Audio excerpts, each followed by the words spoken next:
All right. Well, thank you for attending youth engagement. And so I think we'll start with just quick introductions of the three of us. As Sarah mentioned, I'm Amy Johnson. I oversee the Youth Workforce Navigation and Youth Skills Training Program for Otter Tail County. Also, independent workforce strategist and founder of Cardinal Consulting Solutions. I'm Catherine Anderson, and I am from the Fergus Falls Public Schools. And I just would encourage all of the schools that are here to really support a position such as mine, because I heard a comment this morning that business needs to engage more with education. And I think that's very true, but the problem is that we know that our teachers are in the classrooms and they're in there with 30 kids, 6 periods a day, and they don't have time. Most of the people that I see here today, I recognize because I have been given the opportunity to engage with them. So if that is something that your school board would support, I would suggest that you create that connection.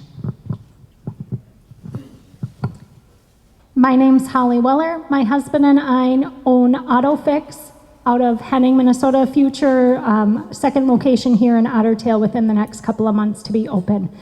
I'm here today because we have success stories about some youth working their way through the SEP program and through the school program into our current full-time staff at our shop. So that's really, I'm here to talk about a success story and about how we've started to grow our own individuals. I'm also a member of the Henning EDA board, and we engage as employers in town. We are trying to engage with our school to talk about that workforce possibility also. Thank you. All right, with that, we'll get started with the presentation then. So what are the benefits of engaging with youth? Building a future talent pipeline. As we know, there is 4 job openings to every 1 candidate right now. So focusing on the future talent pipeline is important. Also retaining workers in our region. So if we do educate students about the careers in our region, they are more likely to come back if they do go away from for college, or if they directly enter the workforce. Helping students understand career options and build their skills. Build connections with schools and teachers. And then youth do bring fresh perspective and a different way of thinking to your business when they do get inside your walls. So what is Otter Tail County doing? You have heard today, OTC Works, that's what this is all about. So as a part of OTC Works, we have childcare, housing, and workforce. You are at the Workforce Summit. And so under this category falls the Youth Workforce Navigation Program, supplemented by the Youth Skills Training Program. So the Youth Workforce Navigation Program was put into effect end of 2021, and we went into deployment at the beginning of this year. And so the whole purpose of that is to bridge the relationships between our schools and businesses. I come from human resources, 20 years in that, and I can't tell you how many times I've heard our leaders say, how do I get to the schools? You call them, or email them, or go to the staff directory. But sometimes that can be intimidating. So this program is to put into place to bridge those relationships, and then also make sure that there's sustainability put in place so that it lasts. Also, again, to build the future workforce and support work-based learning in our schools. So the Youth Skills Training Program is a grant from the Minnesota Department of Labor and Industry, and it supports paid work experiences for 16 and 17-year-old student learners to participate in safe, healthy, and meaningful on-the-job training at employer sites. This is some behind the scenes from our program that we have been doing so far. So top left is our team behind the scenes, myself, Sarah Shakey, and Amy Baldwin. And then I'll just go to the right. We visited Fergus Falls Public School, our steering committee for youth skills training, and we were touring the auto lab there. Shoremaster, or Waterfront Brands, is our first YST approved employer. So now the positions, machines, I'm sorry that I talk to people all the time, but you guys intimidate me. Not really, no, it'll be all right. Anyhow, so they selected machining, hand tools, and equipment that they want 16 and 17-year-olds to be able to be exposed to or work on. And so now participating schools can send students to Shoremaster for those experiences. And out showing our video to organizations, so we meet with community organizations throughout Otter Tail County to try to recruit more businesses. And so yeah, that is kind of bottom right. Otter Tail Power sent some line personnel, they're called now, to Ashby School to talk to some of their students that were interested in that career. And it was homecoming week, that's why they're in pajamas. So what does it mean to be a YST approved employer? So the eligibility and requirements, there's 4 categories of industry: advanced manufacturing, agriculture, automotive, and healthcare. So the employer requirements is to partner with a YST participating school, and you can just email me or call me and I can tell you what that means or who your options are. And then seek YST employer approval, create a safe, healthy, and meaningful paid work experience, and train and mentor student learners. Who here is familiar with the YST program? So this is something that was passed through legislation in 2017 to remove barriers for 16 and 17-year-olds to get these career experiences for the purpose of exploring careers. So the process, yes? Why just those 4? How come they haven't expanded it to like trades or anything like that? Great question. It actually started in 2017 with just manufacturing, and they've since expanded it to those 4 industries as well as IT. And so trades is definitely on their radar. It's Minnesota Department of Labor and Industry, and Rich Wessels is the program manager, and that's a question I should ask him because we get asked. But I wouldn't be surprised if it came through in the future. So YST employer approval process is simpler than it may sound. Submitting your workers' comp proof declaration, complete equipment and tool review form, submit pictures or videos of the equipment and or tools requesting approval, and then you meet with DLI to review those items. And then you await final signature of approval from the DLI commissioner, and then you accept placement of students. Can I put you on the spot? So Carly at Brunswick is going through this process. Can you just tell us quickly how you feel it went? I can say it definitely has gotten easier from the past years, and it's super easy. Work through the application. I'm just waiting for those final steps, but don't be intimidated by it. Sorry, I should have waited. Patience isn't my virtue. So don't be intimidated by the steps. Like she said, the videos, we took videos because I think we were intimidated by all the different tools that they use in the machines, and coming from HR, we're like, how do we capture all that? And we just took video and pictures and sent it all in. But Amy has it very well laid out, and so it's an easy process. Thank you. And so we have had a handful of employers go through the process, and they all say it's simple. And I know how busy everybody is right now, and that we really don't have time for the extra things. But as you know, if we don't take time for this extra thing, then we won't be building that future pipeline for our workforce. So thank you for letting me put you on the spot. Hoping that this is a tutorial of the K-12 Navigator. This is a tech tool that we collaborated with CMMA, which this region, TSMA, if you're familiar with Tri-State Manufacturers Association. CMMA is a sister affiliate that created this K-12 Navigator a few years ago. Simple, efficient, effective tool to bridge the relationships between teacher, student, and parent with the businesses.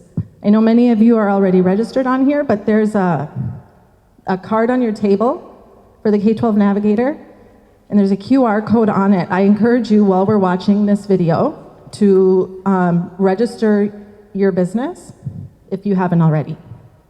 If you are familiar with usually the HR team is most familiar with all the careers available at your business, but check it out regardless. So let's hope this plays.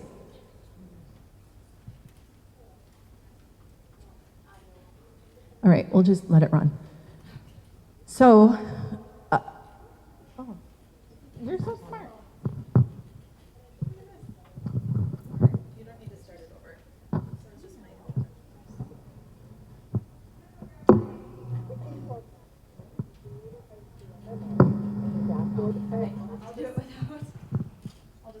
I'll try not to.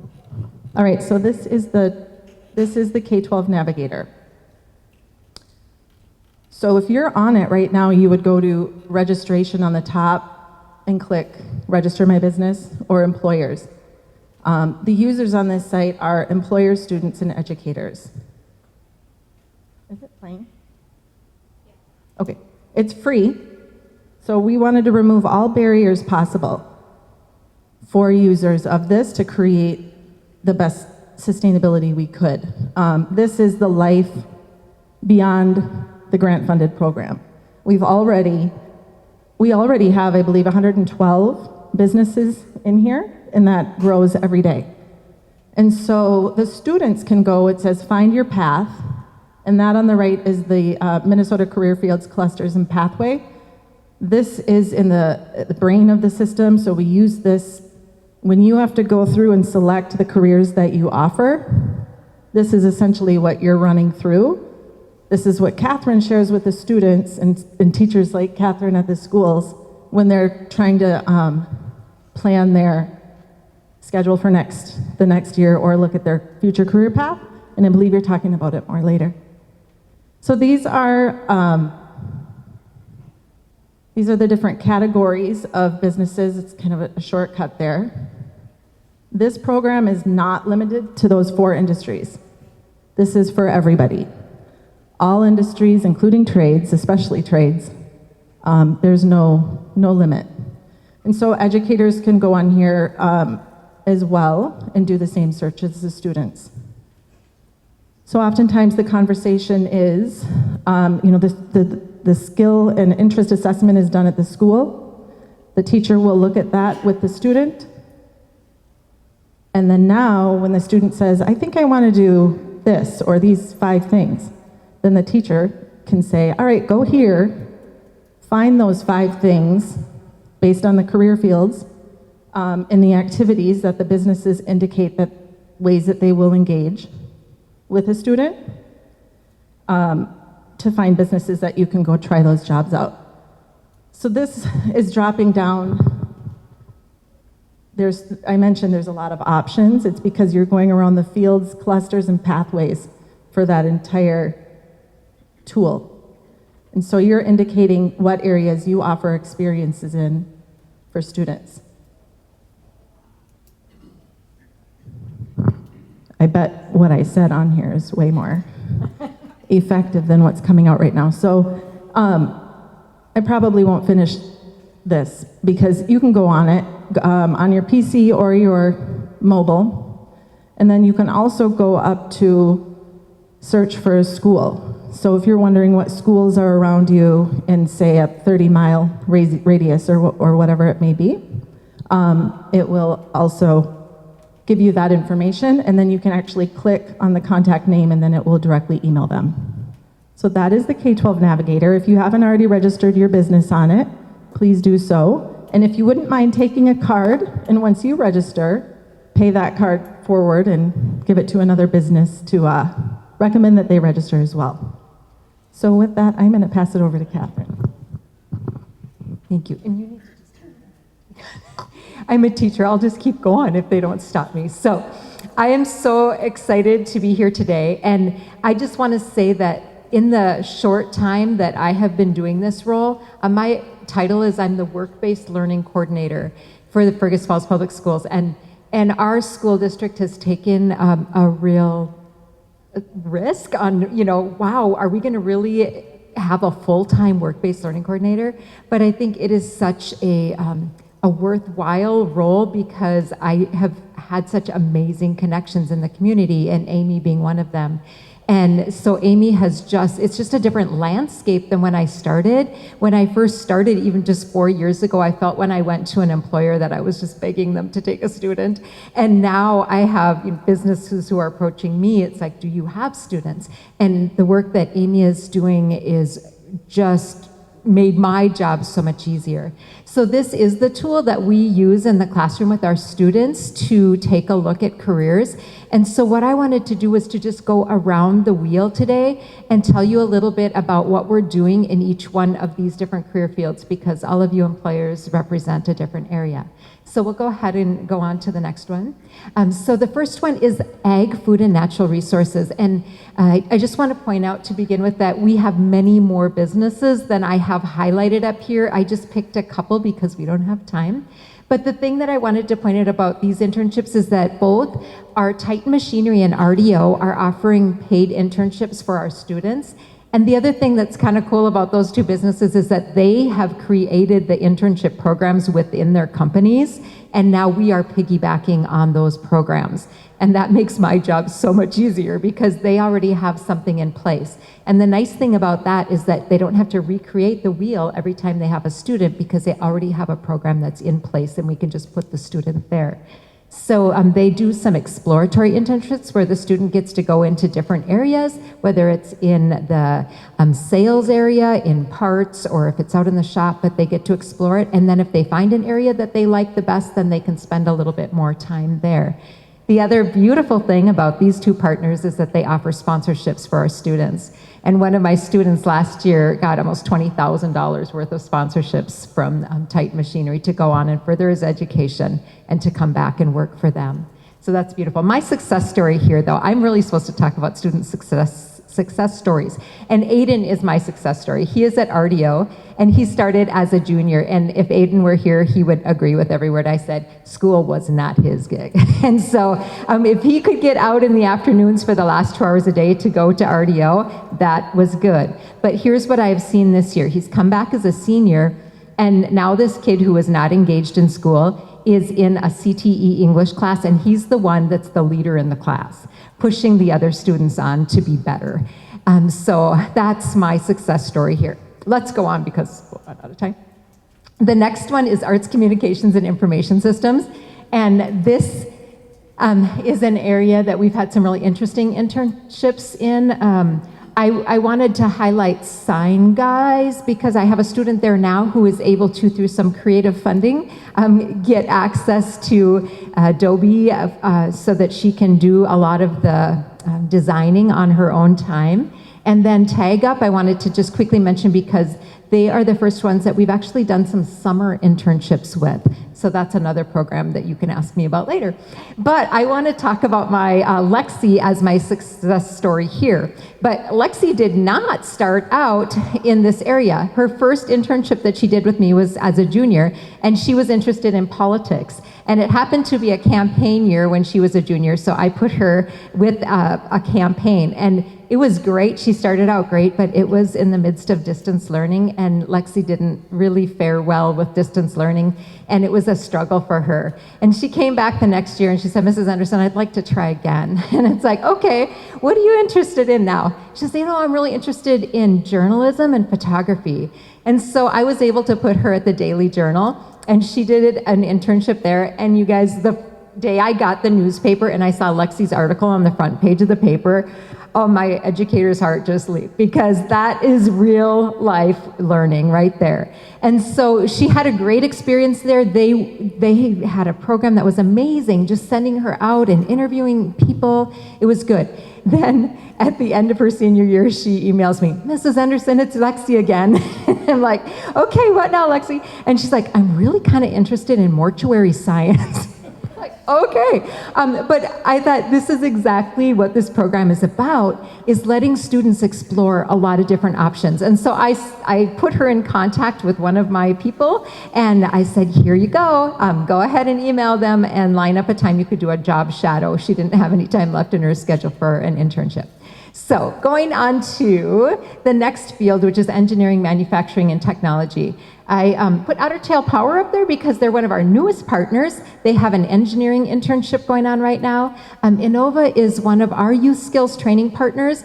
Before Amy got going with the grant, we had a partnership with them. And so we could put welders there who are 16 and 17 years old, and they can do the job there. But my student stories here have to do with a couple of auto students I had. And each one of these stories kind of represents a different reason why I think work-based learning is important. But I have two students who are in the auto industry. I don't know what it is about people in the auto industry, but they are nurturing, caring people who want the best for kids. And so these two students literally would not have walked across the stage at graduation if it had not been for their mentors at two different dealerships in town who said, you know what, you're not changing oil today. You're coming into my office and we're going to work on your math, or we're going to work on your missing homework because you need to graduate. And those two employers, 2 different years, were at graduation watching those kids walk across the stage. They would not have done it without mentors in the community. They need you. They need caring adults in their life. All right, next is health science. We have so many wonderful partners here. Lake Region Healthcare was our very first employer. And they, of course, we've been through COVID and all of the things that went along with that, but they have been a very faithful partner for us. Pioneer Care I have up there because they have come up with a system that works really well. They rotate students through all different parts of their facility because they are only going to be better if they have an opportunity to experience the system as a whole. And then if they have an area that really they enjoyed the most, they will put them back in that area for a couple extra weeks. Apple Tree Dental has come up with its own internship program because they have a huge shortage of dental assistants, and they're like, we got to do something about this. So once again, we're piggybacking on their program. We have an intern there this semester, and they've already agreed to take 2 more interns next semester.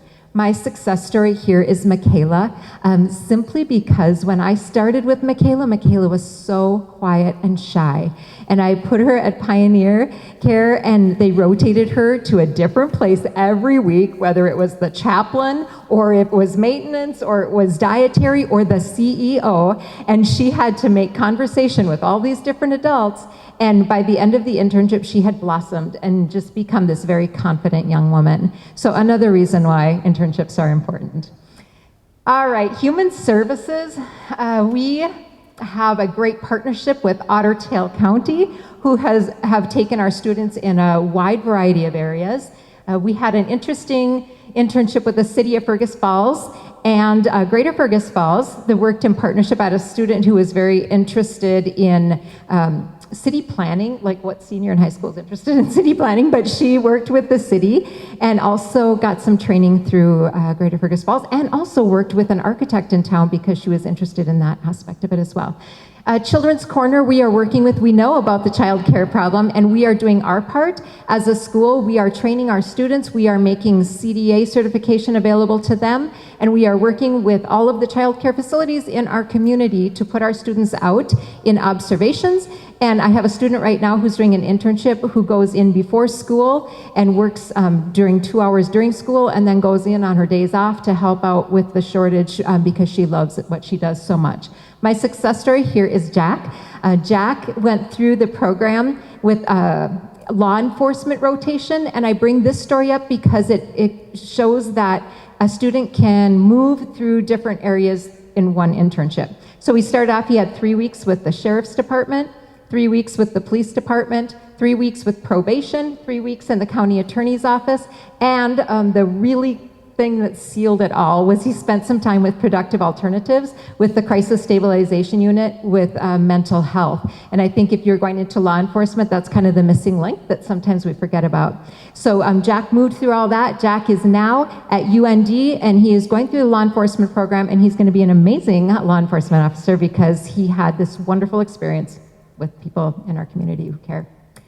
All right, and finally, our last one, business management and administration. This is a big area. So we have anything from culinary to working with the Downtown Riverfront Council, and that's the one thing that I wanted to highlight on this one is my student Carson. And if you're wondering as employers why you would want to have students come on board, our students have skills that we as older adults don't have. So Carson did an internship and he worked 1 day a week with Natalia at Greater Fergus Falls, and she did a lot of training with him in marketing skills. And then the other 3 days a week that he was on site, he was with downtown businesses in Fergus Falls and he helped them with their marketing plan. He did some videography. He did some social media, and one of our businesses did not have an Instagram account and was wondering, how do I reach more young people? And Carson said, well, let's create an Instagram account for you and I'll get some posts scheduled. So our youth have things to offer you. It's not just I know it's a lot of work to have a young person, but they also have a lot to offer. So, as you can see, no matter what industry you are in, there are great things that students have to offer. And you can, there's a really good feeling that comes from helping a student and helping them to become the person that they were created to be. So. Thank you, Catherine. Right. Yeah, my name's Holly. I'm with AutoFix out of Henning and soon to be Henning and Otter Tail. This is I've got a few pictures of our shop in Henning. Really, the reason I'm here today is to talk about successes from the employer point of view for our youth. My husband and I grew up in Henning. We were high school sweethearts. After college, we left the area. And when we started to have our family, we came back to the area. He started a business, the shop, on his own almost 12 years ago in the building by himself. So our rule was, if you're not home by 6 p.m., you better have called me, otherwise I'm going to think a car fell on you. Sometimes he forgot, but most of the time he remembered. So that was almost 12 years ago where he was in the building by himself. And as time went on and as the need was there for the community that we saw, he added staff members. Go right ahead. We're going to get to talking about Levi here in a second. Jeff worked by himself for that year and a half, brought in a brother that's also a mechanic. And pretty soon he was too busy. And he had somebody from the county, the SEP program, an individual, contacted him one day and he said, I got to talk to my wife. He came home that night and he said, I got a request. I said, what's your request? He said, I don't know. I don't know what the SEP program is, but somebody called me and said that there's a kid that wants to work at the shop. What do I do? I said, well, do we know this kid? He said, no. I said, Anyway, what we came to learn more about by contacting SEP and getting a little bit better understanding about their program is that there is a young man named Levi Vorderbruggen in the Henning area, and he had an interest in automotive. And that's great, but he was young. He was only 15, almost to be 16, so not even a driver's license. Jeff said, what am I going to do with him? How can he be in the shop? What are we going to do? And I can't take one more thing on. And by sharing his concerns with the SEP program, they really helped him understand that this is not going to be a lot of additional help, additional time for you. There was a little bit of paperwork that he filled out and things like that. But through the program, we got Levi into the building, and with the understanding that he really probably wasn't going to touch a car for a while. And that was okay. There's a broom, there's a floor that needs to be swept, there's tires that need to be put away, and things like that. And really just being in that atmosphere helped. And it helped Jeff open his own ideas about how to get, where are we going to get staff from in the future, and things like that. And that's really where this all came about. So Levi came to us early on. We called him the shop helper. He developed that position. He organized things in the shop that never would have gotten time to be touched and put away and things like that. Wonderful. Fast forward a couple of years, Levi worked through that SEP program so many hours, and pretty soon he graduated out of that program in his junior year. He said, but I still really want to be here. And I said, well, we really still want you here, so let's figure this out. And got a hold of the industrial teacher in Henning that does work-based learning. Work-based learning through Henning is a program where the student can come to us 1 to 2 hours a day. Now they're being paid by us, which is just fine. We were reaping that benefit. And the teacher comes into our building about once a week just to check on them. Teacher, and through this time now I've left my other job and I'm in the shop full-time also, so I'm a little bit more to help. And our work-based learning teacher, Eli, came into the building once a week. We needed to provide just a few pay stub copies and things like that just to ensure. But every time he came in, he said, what's Levi been working on? And I'd give him an idea. Here, he's changed tires, he's done this, things like that. So Levi is, after his senior year, we had a long conversation. Well, what do you want to do? What do you want to do in life? And he wanted to be a mechanic, and that's great. So he's decided that he wanted to go to college at CLC in Brainerd. Jeff and I find that it's so important to extend to the youth the ability to know you don't have to go for a 4-year degree. You can take on a year, 2 years of college, even if you don't want to do college at all, and really be able to earn a living. So we gave him a scholarship. He went on to school at CLC for an 11-month program. By Christmas that year, he said, you know, I'm going to be home for a few weeks on break. I said, really? Do you want to work? Because we need help. And he's like, yeah, sure, I'll come back in and work. And by February of that year, he'd agreed to come back to us after he was done with his college. This is Levi doing an alignment.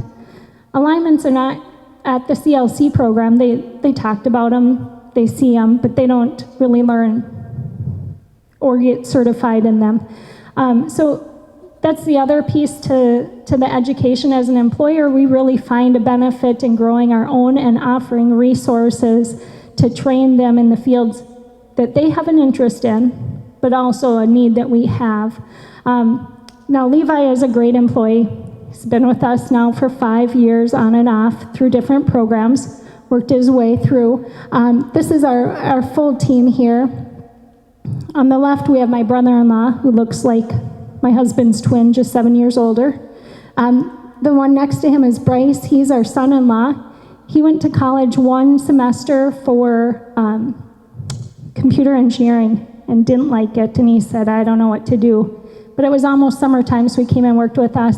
And now he is a solid B-Tech, which is more than what you would graduate with because we've sent him through all of his trainings and things like that. So we found a benefit in growing our own. Then we've got Levi, myself, and my husband.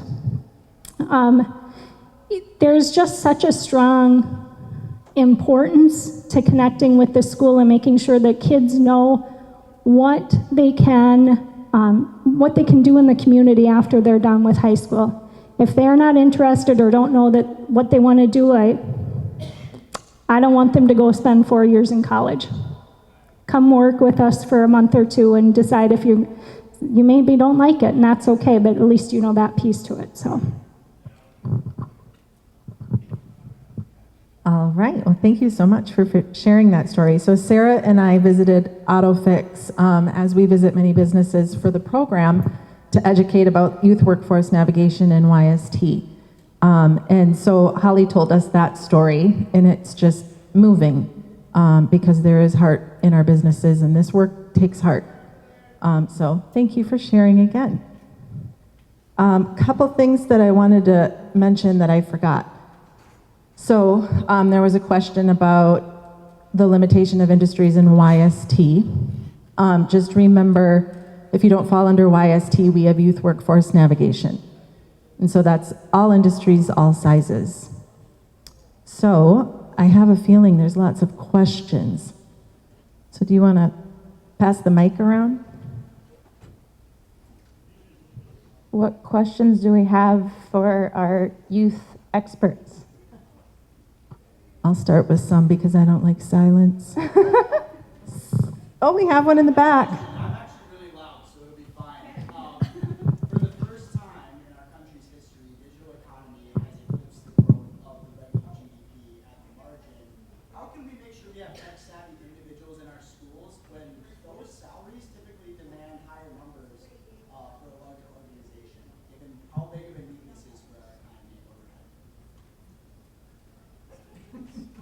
So the question is about tech savvy people. How do we make sure that's built into this youth workforce? Is that the question, right?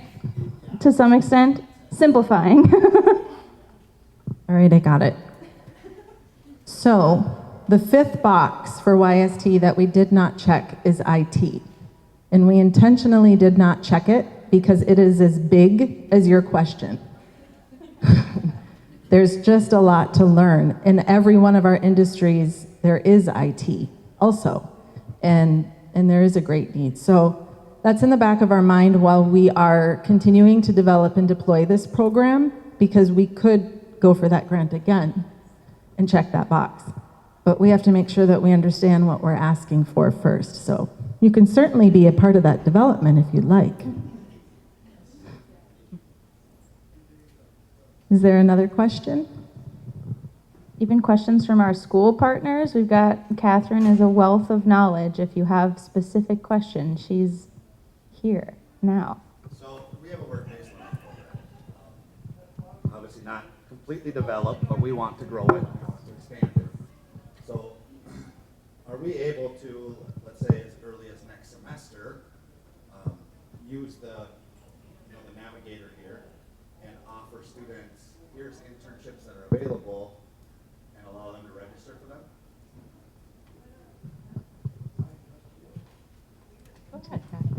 So, with the work-based learning program, that there just needs to be a coordinator who oversees that. The rules are a little different under youth skills training program. So yes, I think as long as you can find an opportunity for your students and you have somebody to oversee that, absolutely. There are some compliance measures, of course, when it comes to safety of students. And Lakes Country Service Co-op is a strategic partner of ours that we utilize to make sure we're crossing our T's and dotting our I's. So Dustin, if you could raise your hand for our schools, he is a great resource for those kind of questions as well.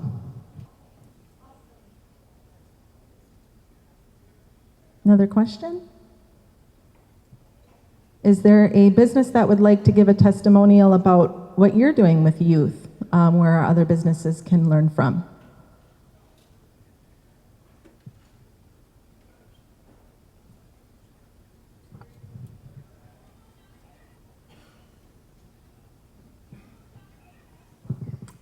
Hi, I'm Marsha Erickson from West Central Initiative, and I didn't actually, I'm not an employer with the youth, but yet I had a chance to talk to two that had gone through some of the early childhood coursework.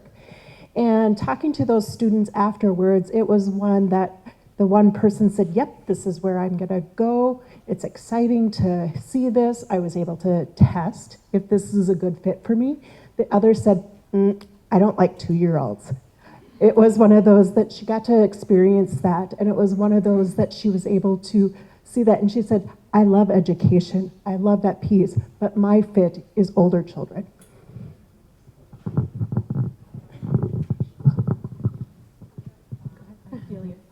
Yep. And you may have heard this already today, but that is one of the most important things about work-based learning is that you either figure out what is a good fit or what is not a good fit. And I have obviously had both. One of the other things I would say is that not every placement is perfect. And I have talked to employers, it's like, oh, this is not going really great. And that's reality. But the thing that I've appreciated about my community is that they haven't thrown in the towel and given up. They're like, you know what, we're gonna work with this student because they're lacking some of these skills, but it got better. And so, yeah, I can't guarantee that every student we send out is gonna be a perfect fit, but we'll work together. Catherine, I have a question. About that, what are you and other schools doing to prepare? Like you have part of your work-based learning course is some of those soft skills, some of that development of students. What does that look like before they get into an employer? So According to Minnesota Department of Education, if we have an internship program, we also have to offer a seminar course for that student. And there's a lot of flexibility in what that looks like.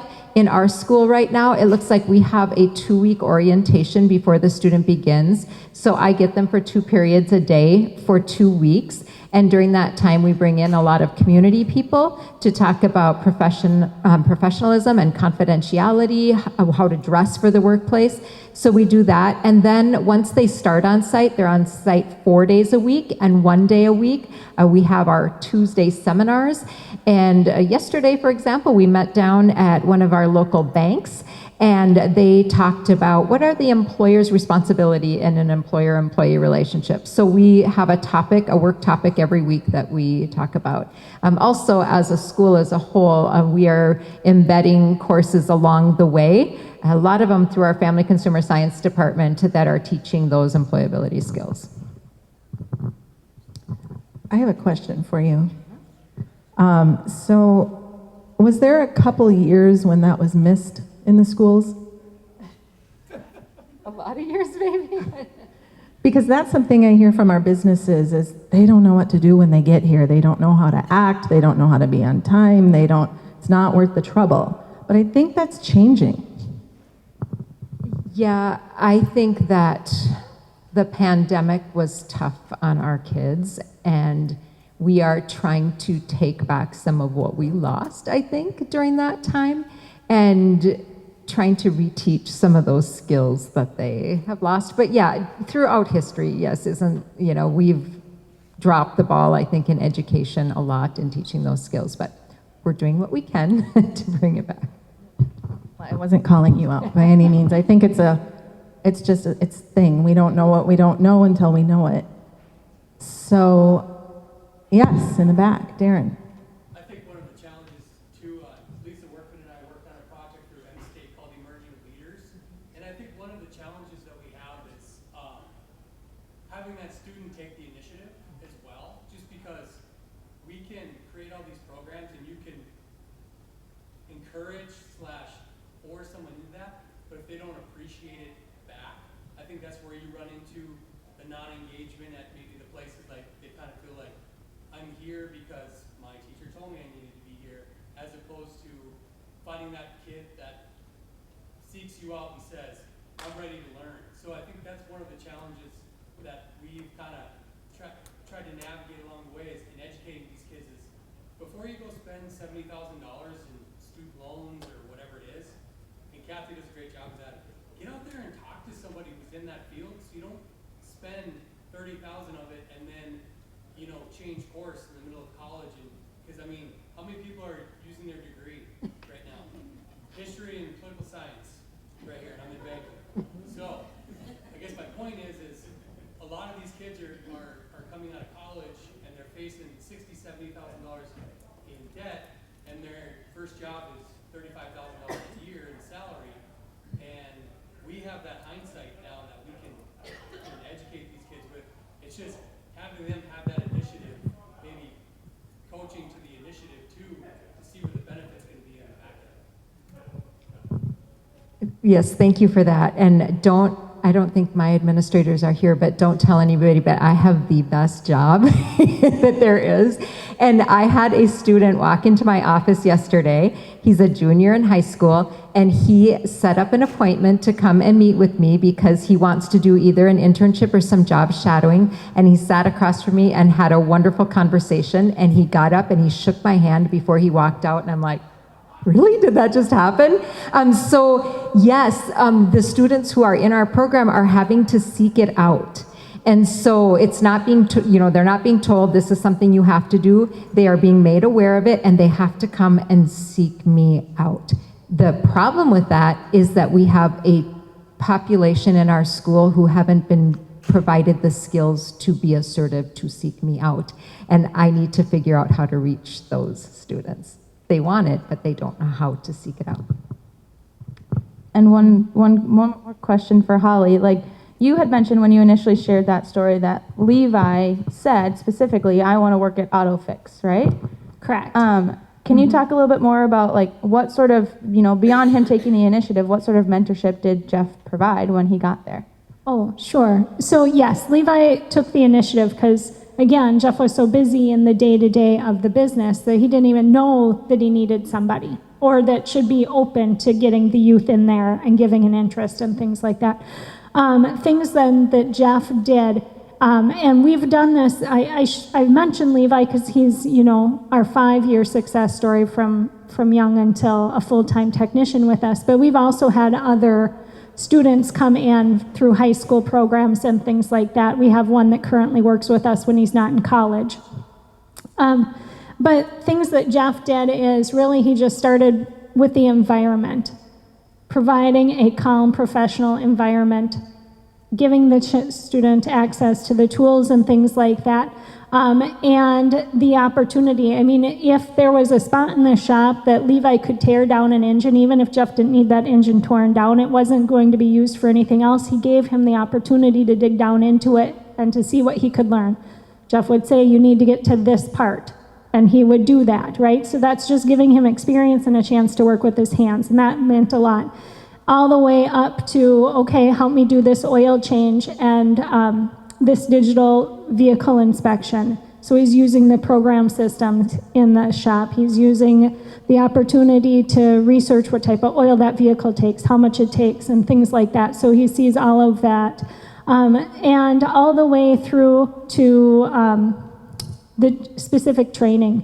We knew Levi has an interest in heavier repairs, such as transmissions and things like that. So when Jeff had the opportunity, or when another one of our technicians that was doing that transmission had an opportunity and enough time, then Levi would work directly with him to do the full tear out of that transmission. So it's really just about knowing and having the opportunity to talk to our staff member, what's your interest, what do you want to learn more about, and then finding those resources that intrigue him into keeping him engaged.